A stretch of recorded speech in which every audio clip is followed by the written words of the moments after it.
اور باقی جو ان کے دوست ہیں ان پہ کوئی نظر نہیں آتی ہے. تو اس لیے ہماری پالیسی یہ رہی ہے کہ یہ سلیکٹیو اپروچ نہیں ہونا چاہیے. دوسری چیز، ایران کے پیچھے تو بہت سالوں سال سے یہ پڑے ہوئے ہیں کہ ان کے اوپر پریشر جاری رہے، نہ صرف نیوکلیئر ایشو کے اوپر پر انسانی حقوق کے اوپر بھی پریشر جاری رہے. وہ ان کی یہی کوشش ہے کہ وہاں رجیم چینج آ جائے. تو پاکستان نے ہر وقت اس کی مخالفت کی ہے. اس قسم کی سلیکٹیو اور پولیٹیکلی موٹیویٹڈ جو مووز چلتی ہیں ہیومن رائٹس کونسل میں اور دوسرے اداروں میں. تو یہ ہماری کنسسٹنٹ پالیسی ہے، اور یہ اچھا ہے کہ ہمارے ایرانی بھائی جو ہیں انہوں نے ابھی اس کو ریکگنائز کیا ہے اور ہمارا شکریہ ادا کیا ہے. پر یہ ہماری کنسسٹنٹ پالیسی رہی ہے. کنسسٹنٹ رہی ہے. اور یعنی کہ جو یہ کہا جاتا ہے کہ امریکہ کے انفلوئنس میں آ کے جی ڈونلڈ ٹرمپ بڑی پاکستان کی تعریف کرتے ہیں اور اس کی کرتے ہیں اس کی کرتے ہیں اور آرمی چیف کی کرتے ہیں اور پرائم منسٹر کی، تو جی یہ اب ہم بالکل کہ ہم تو امریکہ کی جو پالیسیز ہے ہم انہی کے ساتھ چل رہے ہیں. تو اس پر آپ کیا کہیں گے؟ جی دیکھیں، ہر مسئلے کی اپنی پوزیشن ہوتی ہے. جہاں تک کہ ہماری جو گڈ ول بنائی ہے امریکہ کے ساتھ وہ اپنی جگہ پر ہے. ٹھیک، وہ کیوں نہیں بنائیں ہم. بالکل. اگر ہمارے پاس موقع ہے، پولیٹیکل سپیس ہے، اگر دوسرا نقصان نہیں ہوتا اس سے، ہمارے تعلقات چین سے نہیں بگڑتے ہیں، مسلمانوں سے نہیں بگڑتے ہیں، تو ہم کیوں نہیں امریکہ کے ساتھ بہتری کریں. وہ تو اپنی جگہ پر ہے. پر ہماری ہر ایشو کے اوپر پالیسی ہم سوچ سمجھ کے بنانا چاہیے، اور ایسے ہی بنتی ہے. ہماری فارن آفس اسی لیے تو موجود ہے کہ انالیسس کر کے ہر مسئلے کے اوپر ایک پرنسپل پالیسی بنائے، اور policy in the interest, national interest of Pakistan. اچھا، تو اسی زمرے میں اگر ہم بات کریں کہ جو بورڈ آف پیس ہے جس پہ کہ 8 ممالک جو ہیں جو ٹرمپ پلان کے ساتھ بھی ہیں، انہوں نے ایک جوائنٹ سٹیٹمنٹ دی اور انہوں نے کہا کہ جی we will be on this board of peace. اب اگر امبیسڈر صاحب اگر ہم دیکھیں جو بورڈ ہے اس کے حوالے سے جو وائٹ ہاؤس نے سٹیٹمنٹ دی، اس میں تو پہلے 7 یا 8 لوگ ہیں جو انڈیویجولز ہیں، اس میں پھر ایک اور ہیں جن کو میرا خیال ہے جو something like a secretary جو کہ ایکٹیو رہیں گے، اس میں وہ دس Bulgarian former foreign minister defence minister جو اس وقت یو اے ای کی ایک اکیڈمی میں میرا خیال ہے پڑھا رہے ہیں یا اس کو ہیڈ کرتے ہیں. تو آپ اس کو بورڈ کے حوالے سے اب یعنی کہ پاکستان میں کچھ میرا خیال ہے کوئی بہت ہی زیادہ ایک پریشانی کچھ زیادہ ہی حاوی ہو جاتی ہے میرا خیال ہے لوگوں پہ. تو پہلے انہوں نے کہا جی ٹرمپ پلان کو دیکھیں، تو ٹرمپ پلان میں تو ہم نے کوئی we didn't change our positions. I mean آپ جانتے ہیں جو آپ نے ٹریننگ دی، جو آپ نے پوزیشن لی when you were there, exactly the same position on diplomatic front we are taking. So اب بورڈ پہ جب گئے ہیں تو پھر یہی بات ہے کہ جی بورڈ پہ گئے ہیں تو اب کیا کریں گے، پاکستان نے بڑا غلط کیا ہے. آپ کی کیا اس پہ رائے ہے؟ یہ دیکھیں، اس میں 2-3 پہلو ہیں نسیم. پہلی چیز تو ہم نے یہ دیکھنی ہے کہ یہ جو بورڈ آف پیس ہے اس کو سلامتی کونسل نے منظور کیا ہے. جی، اور ریزولوشن 2803 میں انہوں نے کہا کہ یہ غازہ پیس پلان پہ یہ بورڈ آف پیس بنے گا. ٹھیک. اب وہ صحیح ہے غلط ہے، سلامتی کونسل کا فیصلہ ہے. ٹھیک. تو وہ پابندی ہوتی ہے اس کے اوپر. ٹھیک. دوسری چیز ہم نے جو سوچنا ہے کہ یہ بورڈ آف پیس میں کچھ فطور ہیں، ہمیں یہ جائز ہے کہ ہم اس پہ سوچ سمجھ کے آگے بڑھیں.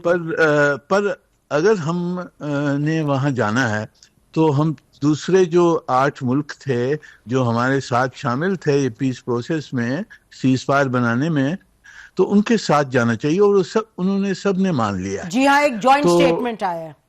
ہاں، تو انہوں نے سب مان لیا، تو ہمارا باہر رہنا بہت مشکل ہو جاتا ہے. تیسری چیز یہ ہے کہ اگر یہ پیس پلان وہاں ڈسکس ہوگا، اور وہ ہوگا، اگر وہ ڈسکس ہوگا تو یہ کیا بہتر ہے کہ ہم وہاں موجود ہوں، ہماری صلاح مشورہ، ہماری جو ویوز ہیں وہ پیش کر سکیں، یا وہاں سے ہم ایبسنٹ ہوں تو ہماری پوزیشن بالکل وہاں واضح نہیں ہوگی.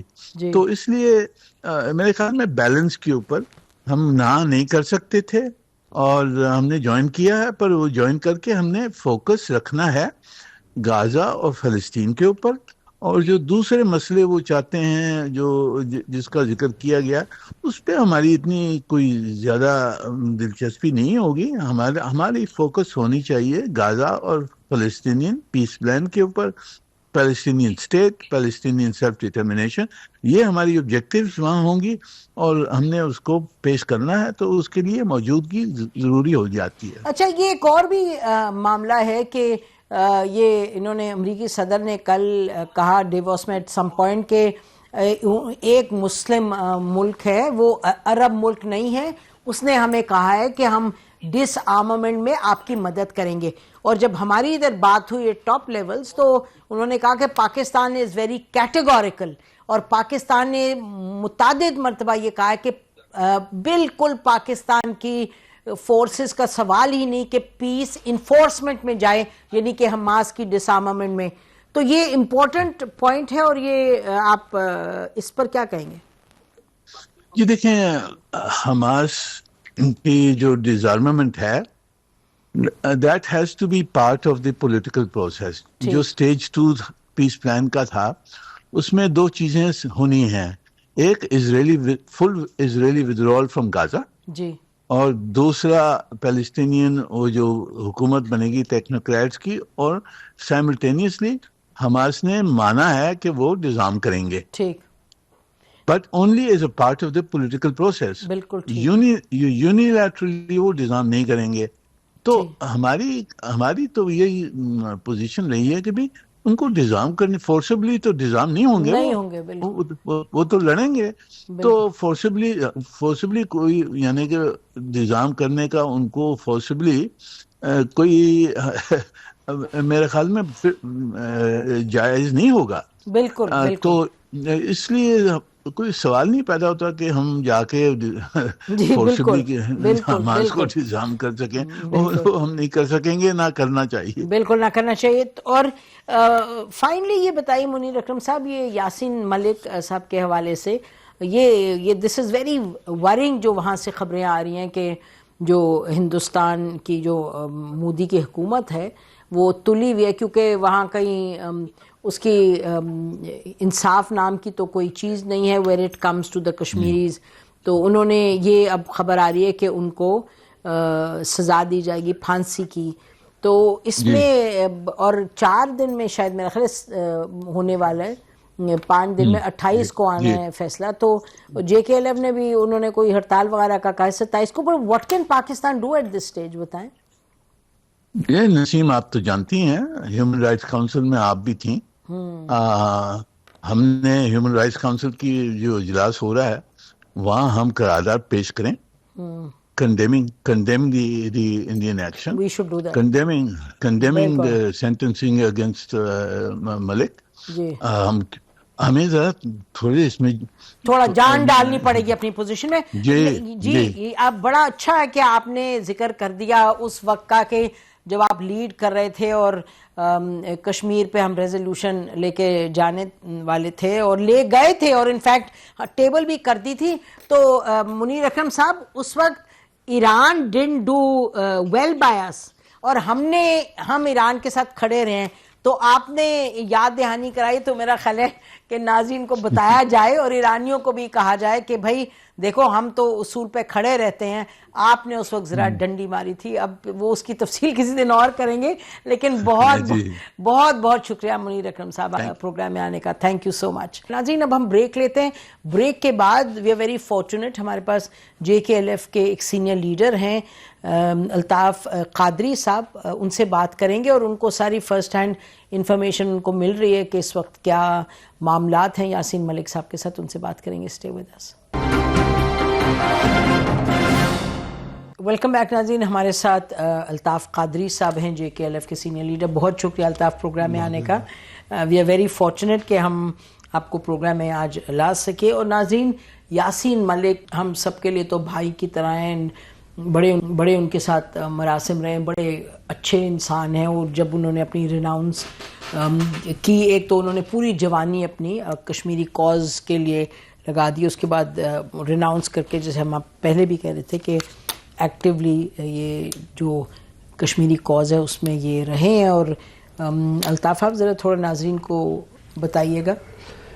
یاسین صاحب, جو اگر میں یہاں سے شروع کروں کہ جو ابھی لیٹسٹ میسیج اس کی تھی پارٹی کے لیے اور پارٹی کے باقی ذمہ داران لیڈر کے لیے, بالخصوص رفیق احمد ڈار صاحب اور سلیم ہارون صاحب کے لیے تھا, کہ وہ یہ تھی کہ I do not find any positive vibe, اور میں ہوپلیس نہیں ہوں اپنی تحریک کے حوالے سے.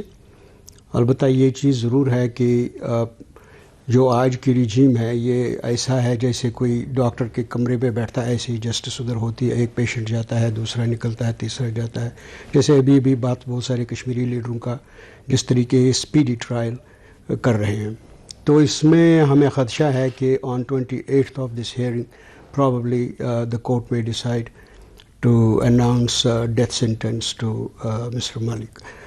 مگر اس میں انہوں نے جو میسیج آیا ہے کہ اس نے کہا کہ I have no regret that I did my duty to my nation, اور یہ بھی تھا کہ میں نے ڈیوٹی ادا کی ہے جو میں نے کیا ہے, جو نیشن کے لیے میرا کوئی ریگریٹ نہیں ہے اس میں. میں نے ہمیشہ ہندوستان اور پاکستان کے عوام کی بہتری کے لیے سوچا, جس میں میری فنڈامنٹل میری ایم تھی اپنے کشمیری لوگوں کی. میں نہیں چاہتا تھا کہ ہماری جنازے اٹھے, میں نہیں چاہتا ہوں ہمارے لوگوں کے ہاتھوں میں بندوقیں ہوں, جو آپ اس نے سیز فائر بھی کی. میں وہ چاہتے تھے. while he was in United States, I was there. He told me that جب شام کو ہم نکلے تھے ایک دار, کہ وہاں کے بچے راتوں کو آپ کو معلوم ہے بچوں فٹ بال کھیلتے ہیں, وہ روتا تھا. وہ کہتا تھا کہ don't our kids deserve the same thing? Why are we so cursed with poverty, begging bowl in the hand, بندوق اٹھاؤ, وہ کرو. He used to cry about it. جیسے آپ نے وہ کہا تھا اس میں کہ اس نے گورنمنٹ آف انڈیا کے ساتھ ہائیسٹ لیول پر اس پہ نیگوشیٹ کی. اس کی ہمیشہ یہ کوشش رہی. دولت صاحب کے ساتھ تو ان کی بڑے بات چیت جو ان کے فارمر ہو, بلکہ ابھی انہوں نے مجھے یہ کہا کہ جب مجھے ایک سولجر کی طرح فائٹ کرنا تھا کشمیر کے لیے, میں نے کی. جب مجھے ایک پولیٹیشین کی طرح کشمیر کو پروموٹ کاز کو کرنا تھا, میں نے کیا. جب مجھے ایک ڈپلومیٹ کی طرح نیگوشیٹ کرنا تھا, آئی ڈیڈ دیٹ. مگر ایک چیز ہے کہ جس کو اس نے ڈس اپوائنٹ کیا ہے وہ ہے Indian civil society so called. وہ جنہوں نے ان کو ڈس اپوائنٹ کیا, وہ بہت ہی was very disappointed with them, because یہ تھا کہ جب بھی کشمیر میں اپ سرج ہوتی تھی پروٹیسٹوں کی یا اسٹون پیلٹنگ کی یا موومنٹ کو گیئر اپ کرتے تھے, تو always they would rush down to Kashmir and try to go to our youngsters, schools, colleges, universities and try to convince them یہ violence ضروری ٹھیک چیز نہیں ہے, انڈیا اہنسا کا وہ ہے, ڈیموکریسی کا یہ ہے وہ ہے. تو I wonder اگر اب یہ مومنٹ تو مرے گی نہیں, it is basically bodies may fall but ideas, moment ایک آئیڈیا ہوتا ہے, ideas rise, they stay there, they can't kill the idea.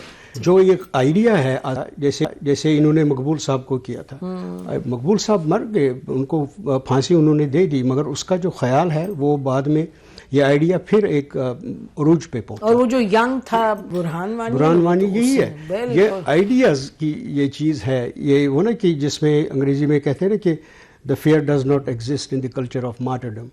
یہ ان کو یہ خیال, شہادت کا جب ایک آپ کے میں جذبہ ہو تو پھر موت کو تو ہرا دیتے ہیں نا. موت دیکھیے, فیئر آف ڈیتھ جو ہے نا, یہ آپ کی جینے کو روکتا ہے. بالکل, یہ آپ کی جینے کو روکتا ہے, مگر آپ کی جو ڈیتھ ہے وہ تو ہے ہی ادھر. ہاں وہ تو ہے لکھا ہے. یاسین نے اسی لیے کہا کہ یار کوئی ایسی بات نہیں ہے, میرے ساتھیوں کو بتا دینا, میں امارٹلائز ہو جاؤں گا ٹوٹلی, مجھے کوئی مار ہی نہیں سکے گا. میں جب مر جاؤں گا پھر میرے آئیڈیاز لاؤڈر سپیک کریں گے جتنا میں نے. اللہ کرے کہ بات ادھر تک نہ جائے. لیکن میرا خیال ہے ابھی آپ سن رہے تھے منیر اکرم صاحب نے ایک بڑی اہم بات کی ہے. ہم کوشش کرتے ہیں کہ اندرابی صاحب ہیں اسپوکس پرسن فارن آفس کے, اگر ہم ان سے بات کر سکیں, کیونکہ یہ بڑی اہم بات ہے کہ جو انہوں نے کہا نا کہ ہیومن رائٹس کمیشن میں جنیوا میں پاکستان, ابھی سیشن تو ہو رہا ہے, پاکستان کین ریز دس.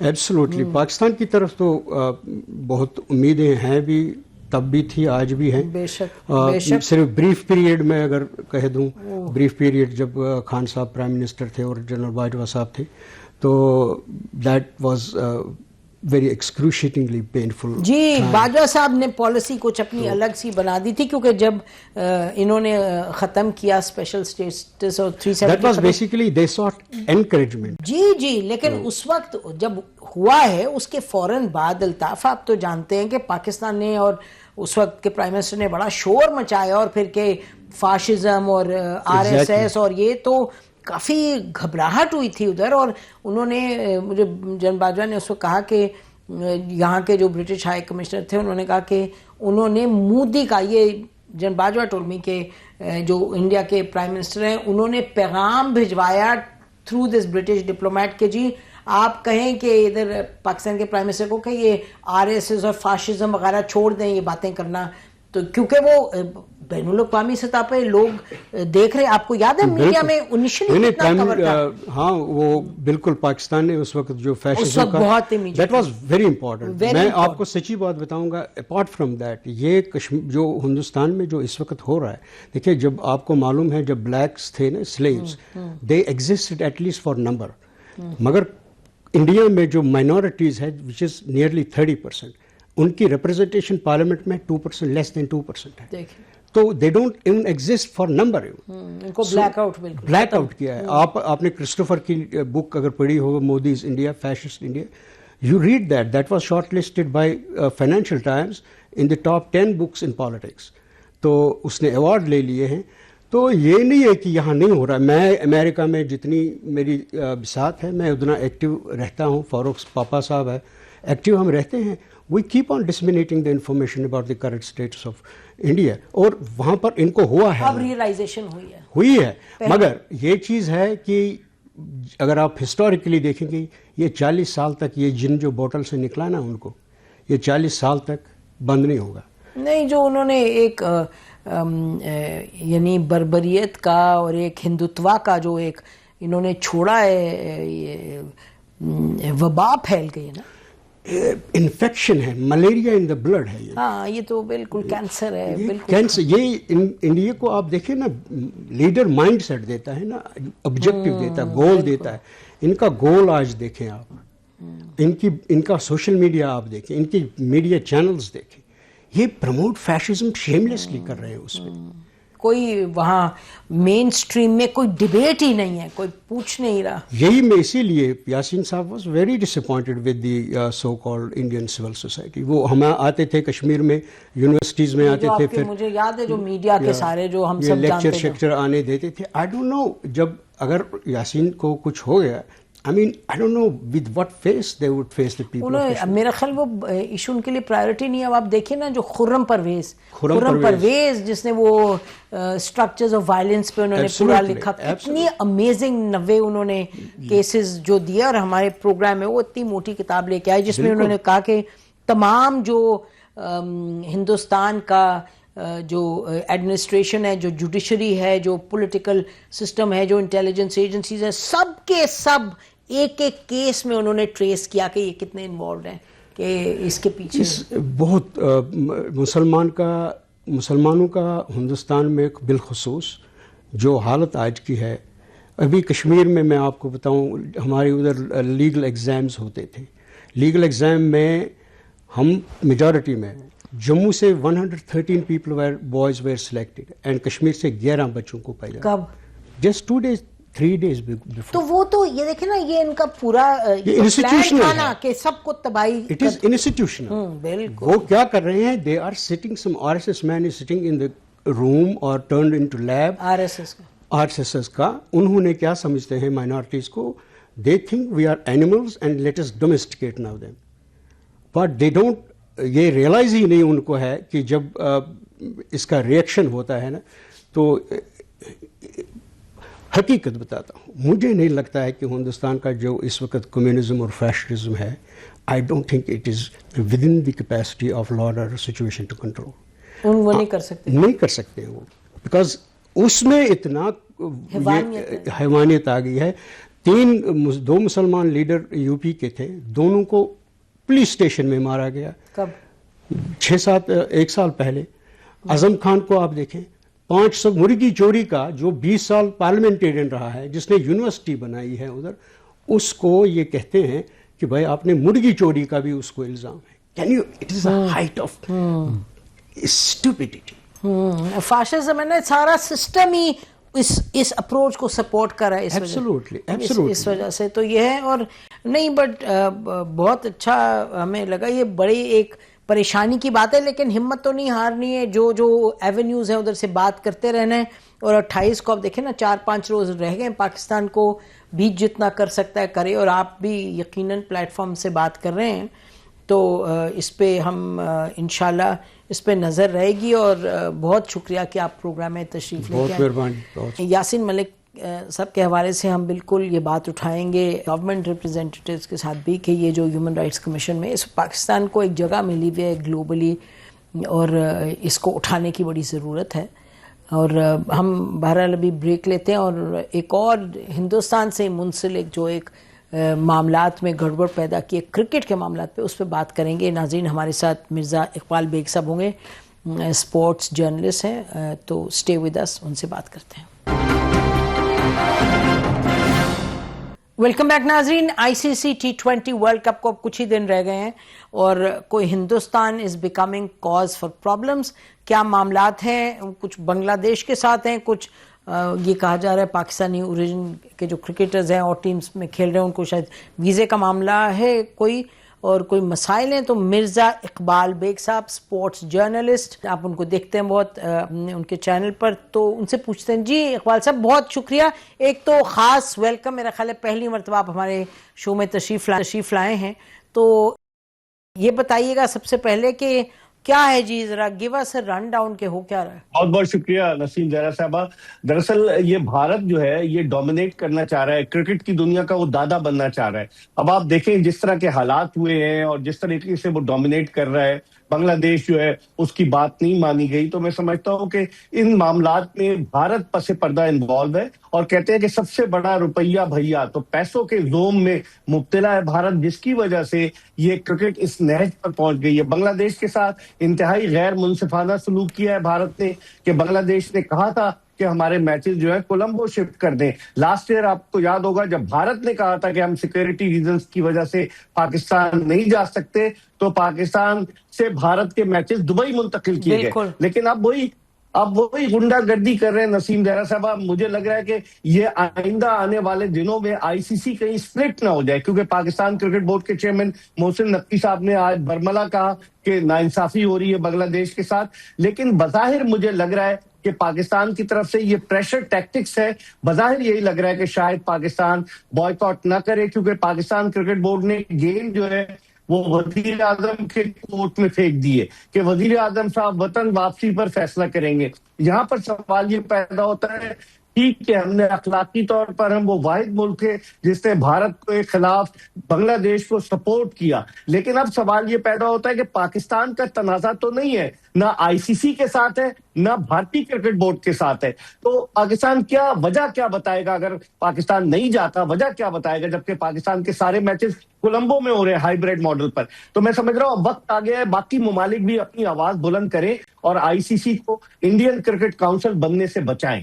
جی میرا خیال ہے کہ جیسے آپ جانتے ہیں امت شاہ کے بیٹے وہاں بیٹھے ہوئے ہیں، تو وہ بیسکلی انڈین پالیسی کی جو خطے میں ہے اور ویسے آل اوور جو پالیسی ہے ان کی، اسی پالیسی کی عکاسی ہو رہی ہے اس میں کرکٹ بورڈ میں بھی، اور ویسے بھی چھوٹا پن وہ ان کا ایک رہا ہے.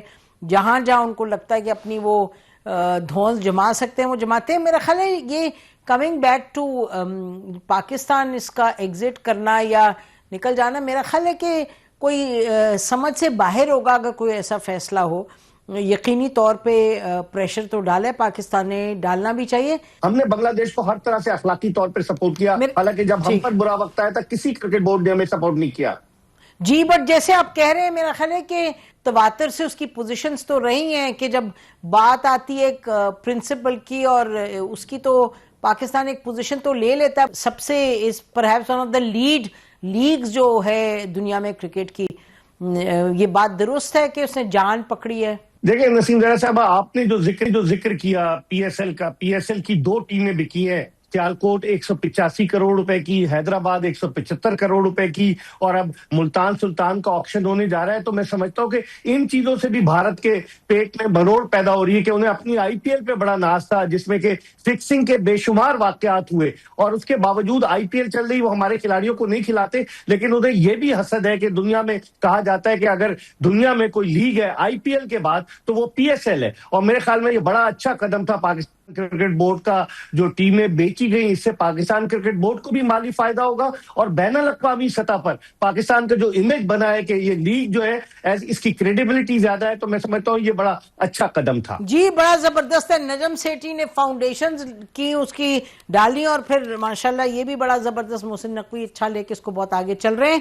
اقبال صاحب بہت بہت شکریہ. ہم آپ کو گاہے بگاہے تکلیف دیتے رہیں گے جیسے ہی as the world cup starts. جو آپ کی ایکسپرٹ اوپینین ہے اس سے ہمارے جو ناظرین ہیں ان کو نوازیں. بہت بہت شکریہ ناظرین. اسی پر آج کا پروگرام ختم کرتے ہیں. خدا حافظ. پاکستان زندہ باد.